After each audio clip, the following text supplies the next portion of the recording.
আপনি চিন্তা করেন তো, বিচার ব্যবস্থা নিয়ে তো এখন প্রশ্ন তুলাই যায় যে বিচার ব্যবস্থায় আমার ধর্ষিতা বোন আগে কবরে চলে যায় আর ধর্ষক এখনো দুনিয়াতে বেঁচে থাকে, সেই বিচার ব্যবস্থার মুখে আমি লাথি মারি। এই জন্য আমি লাথি মারি। আমার এই বোন কবরে চলে গেল, কিন্তু ধর্ষক তো এখনো কবরে গেল না। অথচ বিচার হওয়া উচিত ছিল এমন, ধর্ষিতা কবরে যাওয়ার আগে ধর্ষককে কবরে পাঠানোর ব্যবস্থা করতে হবে। আমি কি ভুল কথা বললাম? আপনারা আমার সাথে একমত না দ্বিমত? ধর্ষক আগে কবরে যাওয়ার কথা না? ধর্ষক এখনো আছে।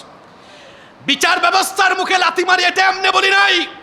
মুনিয়া হত্যা হয়েছে, ওই যে আনবীর, বসুন্ধরার আনবীর এখনো কিন্তু আছে, এখনো কিন্তু আছে। এইরকম করে ওই যে তনু, মনে আছে আপনারা তনুর কথা?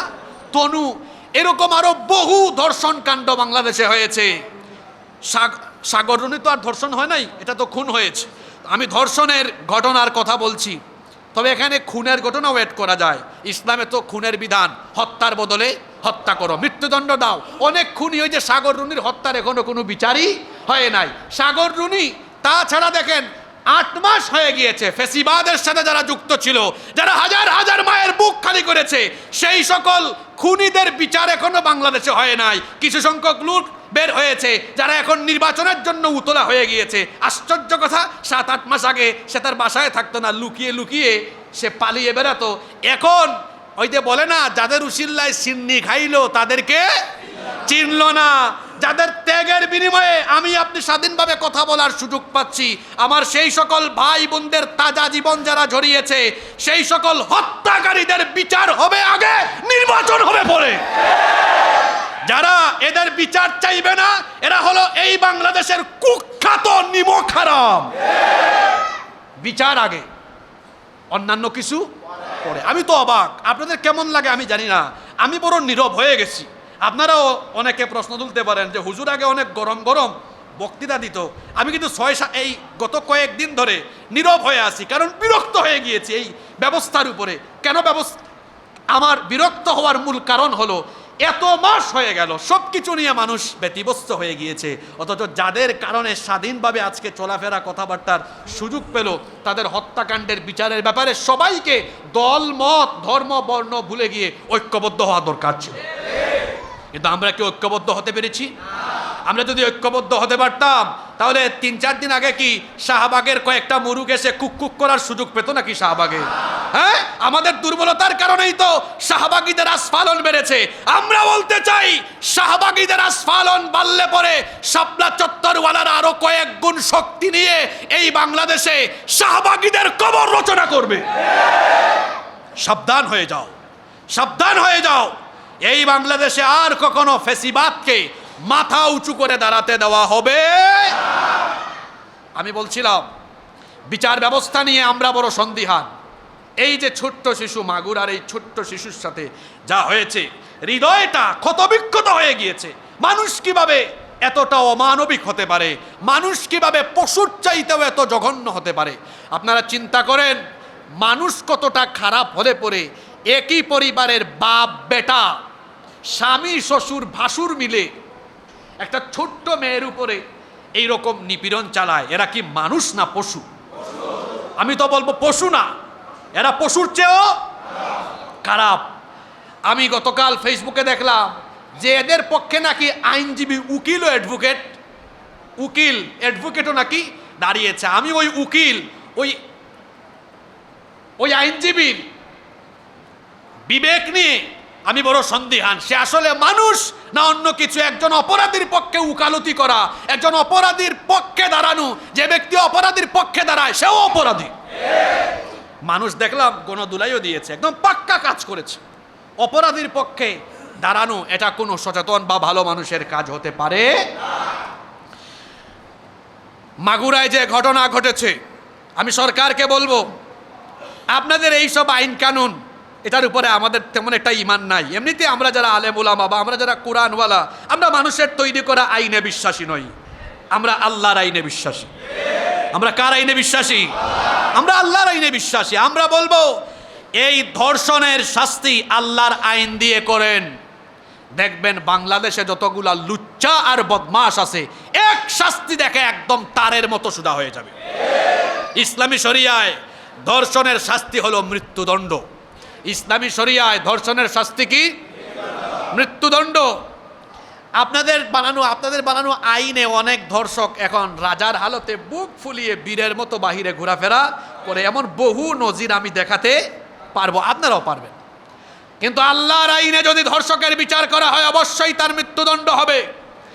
একজন ধর্ষককে জনসম্মুখে মৃত্যুদণ্ড দিয়ে দেখেন, রজম করে দেখেন, দেখবেন দেশে যত বদমাশ টাইপসের লোক আছে সব একদম এক শাস্তি দেখেই সোজা হয়ে যাবে।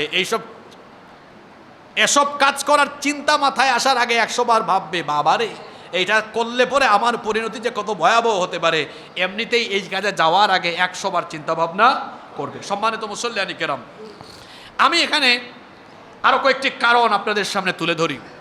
বাংলাদেশে গত কয়েক বছর ধরে ধর্ষণ এত মারাত্মক আকার ধারণ করেছে কেন? এর 7টি কারণ আপনাদের সামনে আমি তুলে ধরি। 1, দ্রুত বিচার এবং জনসম্মুখে কঠিন শাস্তির বিধান না থাকার কারণে এই ধর্ষণ দিন দিন বেড়ে চলেছে। ধর্ষকদের বিচার জনসম্মুখে করা দরকার। আল্লাহ তাআলা সূরা নূরের 2 নম্বর আয়াতের শেষাংশে বলছেন, ওয়ালা তাখুযকুম বিহিমা রাফাতুন ফি দীনিল্লাহি ইন কুনতুম তুমিনুনা বিল্লাহি ওয়াল ইয়াউমিল আখির। যদি তোমরা আল্লাহ এবং আখিরাত দিবসের উপর বিশ্বাস করো, তাহলে বেবিচারী ধর্ষক এদের শাস্তি দেওয়ার বেলায় যেন তোমাদের অন্তরে কোনো দয়া মায়া কাজ না করে। ধর্ষকদেরকে জনসম্মুখে প্রকাশ্যে শাস্তি দেন তো। প্রকাশ্যে শাস্তি দিলে দেখবেন এই অপরাধ কমবে না বাড়বে? জোরে বলেন, কমবে না বাড়বে? আপনারা বলেন, বাংলাদেশে কি ধর্ষকদের যথোপযুক্ত বিচার হয়? সরকারকে বলবো, এই মাগুরার ঘটনায় এই পরিবারের যারা জড়িত প্রত্যেককে দ্রুত ট্রাইব্যুনালে তাড়াতাড়ি বিচার করে প্রত্যেককে ফাঁসির কাস্টে ঝুলাইয়া মৃত্যুদণ্ড নিশ্চিত করতে হবে। সবচেয়ে ভালো হবে ইসলামী আইনে বিচার করেন, তাদেরকে ফাঁসি না দিয়ে একদম জনসম্মুখে এনে ইসলামী শরিয়ার আইন বাস্তবায়ন করেন, বাইতুল মুকাররমের সামনে তাদের মৃত্যুদণ্ড নিশ্চিত করেন। ধর্ষণ বাড়ছে কেন? 1, দ্রুত বিচার এবং জনসম্মুখে কঠোর শাস্তি না দেওয়া। 2, অনেকগুলা কারণ আছে। 2 নম্বরটা শোনেন, মোবাইল এবং ইন্টারনেটের অপব্যবহারের মাধ্যমে বিকৃত মানসিকতার লোক দিন দিন বৃদ্ধি পাচ্ছে। মোবাইল এবং ইন্টারনেটের অপব্যবহার করে ইন্ডিয়ান এমন সিরিয়াল দেখে মাঝে মাঝে কিন্তু অপরাধ বাড়ায়। একটা ক্রাইম রিপোর্ট দেখেছে যেখানে শুনেছে যে শ্বশুর তার ছেলের বউয়ের সাথে অপকর্ম করেছে, এটা একটা অপরাধ। তো এর আগে এটা যিনি দেখেছে এই অনুষ্ঠানটা, এর আগে সে জানতো না এরকমও করা যায়। এটা দেখার পরে তার মাথায় আসছে, ও আচ্ছা, তাহলে এরকমও করা যায়। এজন্য আমি বলি, অপরাধও মাঝে মাঝে অপরাধ বাড়ায়। এই ধরনের আজে বাজে অনুষ্ঠান, ভারতীয় অনেক সিরিয়াল আছে যে সিরিয়ালগুলো দ্বারা এমন পরকীয়া সহ আরও বিভিন্ন ধরনের অপকর্ম যেভাবে তুলে ধরা হচ্ছে, তা আমার সমাজকে নষ্ট করার জন্য যথেষ্ট। এভাবে করে এই মোবাইল আর ইন্টারনেটের অপব্যবহার করে অনেকে পর্নো সাইটে গিয়ে পর্নোগ্রাফিতে আসক্ত হয়ে পড়েছে।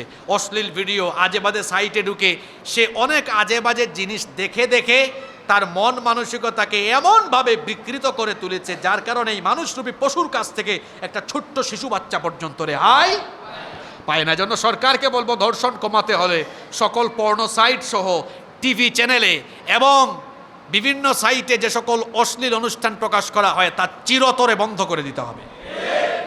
3, ক্ষমতার অপব্যবহারের ফলেও কিন্তু সমাজে ধর্ষণ বাড়ে। ভালো করে পয়েন্টটা শুনেন, মনে আছে কিনা 2024 সালের 6ই ফেব্রুয়ারি নোয়াখালীর সুবর্ণচরে একটা রাজনৈতিক দলের নির্দিষ্ট মার্কায় ভোট না দেওয়ার কারণে ওই দলের নেতাকর্মী এই বাড়িতে ঢুকে মহিলাকে গণধর্ষণ করে তার লজ্জাস্থানে ছুরি ঢুকিয়ে রেখেছে। আপনাদের মনে হয় মনে নাই? এটা আলোচনার পরে একটু গুগল শরীফে সার্চ করে আমার এই বক্তব্য মিলাবেন। 1 দল 2 দল না, বাংলাদেশে এরকম বহু দল এই ধরনের কাজ কারবার করে, বিচারও হয় না, কারণ ক্ষমতায় আছে তো। আবার অনেক সময় প্রশাসনে থাকা ব্যক্তিবর্গ ক্ষমতার অপব্যবহার করে এ ধরনের কাজ করে, যেমন আলেপুদ্দিন। আলেপুদ্দিনের নাম কি আপনারা, এই কুতুবের নাম কি আজকে শুনছেন নাকি? হ্যাঁ, যেভাবে আপনারা আওয়াজ দিলে মনে হয় এই কুতুবের নাম আপনারা অনেকে জানেন না। এই কুতুবকে চিনেন? এই কুতুব হলো র্যাবের সাবেক কর্মকর্তা এবং সাবেক এসপি। সে ডিজিএফআইয়েও কাজ করেছে। এই লোকটা বিভিন্ন জায়গায় জঙ্গিবাদের নাটক করে নিরীহ মানুষকে ধরে এনে তারপরে তাদের স্ত্রীদেরকে পর্যন্ত ব্ল্যাকমেইল করতো। আপনারা দেখবেন বিভিন্ন টিভি চ্যানেলে এবং আপনারা দেখবেন পত্রপত্রিকায় আলেপের নামে রিপোর্ট এসেছে। আলেপুদ্দিন, এই আলেপ একজনকে ধরে নিয়েছে, তার নামে একটা দুইটা না, এরকম বহু অভিযোগ আছে। নেয়ার পরে গুম করে রেখেছে। তার স্ত্রীকে ডেকে এনে, বিশ্ববিদ্যালয় পড়ুয়া তার স্ত্রীকে ডেকে এনে বলেছে, দেখো তুমি আমাকে আলাদা করে টাইম দিতে হবে, না দিলে তোমার স্বামীকে ক্রস ফায়ার করে মেরে ফেলবো। এমনকি রমজান মাসে এই পশু, মানুষরূপী এই পশু রমজান মাসে রোজাদার এই নারীকে রোজা ভাঙিয়ে তার সাথে অপকর্ম করে জোরপূর্বক তাকে ধর্ষণ করেছে। আলেপুদ্দিনের মতো আরো বহু কর্মকর্তা এরকম প্রশাসনের চেয়ারে বসে প্রশাসনের চেয়ারকে কলঙ্কিত করেছে। এই আলেপের বিচার কিন্তু এখনো হয় নাই। সরকারকে বলবো, এই আলেপ নামক মানুষরূপী এই জানোয়ারকে অবশ্যই মৃত্যুদণ্ড দিতে হবে। ক্ষমতার অপব্যবহার করেও এই রকম ধর্ষণ কাণ্ড ঘটে কি ঘটে না? 4, রাগ, ক্ষোভ এবং প্রতিহিংসা পরায়ণতার ভিত্তিতেও অনেক সময় ধর্ষণ কাণ্ড ঘটে। কিরকম? এক ছেলে এক মেয়েকে মনে মনে বা এমনিতেই বলছে পছন্দ করি, মেয়ে পাত্তা দেয় না, সে রাগে খুবই প্রতিহিংসা পরায়ণ হয়ে, অনেক যুবক ছেলেরা প্রেম করে সেকা খায়াও কিন্তু এই কাম করে। তো রাগ, খুব, প্রতিহিংসা পরায়ণতার ভিত্তিতেও মাঝে মাঝে ধর্ষণ কাণ্ড ঘটে কি ঘটে না? 5, অসৎ সঙ্গীদের সাথে মেলামেশার ফলে ওই গোটা দল অনেক সময় গণধর্ষকে রূপান্তরিত হয়ে ওঠে। এই জন্য কথায় আছে না, সৎসঙ্গে স্বর্গবাস, অসৎসঙ্গে স্বর্গবাস। এজন্য ছেলেমেয়েরা কোথায় যায়, কার সাথে মিশে, এটা আপনাকে খেয়াল করতে হবে। 6, পারিবারিক এবং নৈতিক শিক্ষার অভাবের ফলেও ধর্ষণ এর মন মানসিকতা ওই পরিবারের সদস্যদের তৈরি হতে পারে। এই যে পরিবারে যেটা ঘটলো মাগুরায়, আপনাদের কি মনে হয় এই পরিবারের কোনো পারিবারিক শিক্ষা আছে? মানে বাপ বেটা মিলে এই কাম করে কেমনে? হ্যাঁ, পারিবারিক শিক্ষা আছে? পারিবারিক শিক্ষা এবং নৈতিক শিক্ষার অভাবে অনেক সময় মানবিক মূল্যবোধের অবক্ষয় ঘটে, মনুষ্যত্ব বিলোপ পায়। নাম্বার 7, 7 নাম্বার হলো মাদকের আরও একটি কারণ হলো, 7 নাম্বার ধর্ষণের আরও একটি কারণ হলো মাদক এবং নেশাজাত দ্রব্যের ব্যাপকতার ফলে মাদকাসক্ত নেশাগ্রস্ত লোকেরাও অনেক সময় সেন্সলেস হয়ে এরা অনেক সময় ধর্ষণের মতো মারাত্মক অপকর্মে জড়িত হয়ে যায়। এই যে 7টি মৌলিক কারণ বলেছি, এর বাইরে আরও অনেক কারণ আছে, কিন্তু আপনারা বলেন তো যে 7টি মৌলিক কারণের কথা বললাম ধর্ষণের জন্য, এগুলো দায়ী কি দায়ী না? সরকারকে বলবো, এবং শুধু সরকারের একার আসলে দায় না। যেমন এই যে মাগুরার যে ঘটনা ঘটেছে, আপনি এখন আমি দেখলাম ফেসবুকে অনেকে বলতেছে ইউনূস সরকার দায়ী। ইউনূস সরকারকে গিয়ে বলছে নাকি যে তোমরা বাপ বেটা মিলে এই কাম করো? জোরে বলেন, করছে?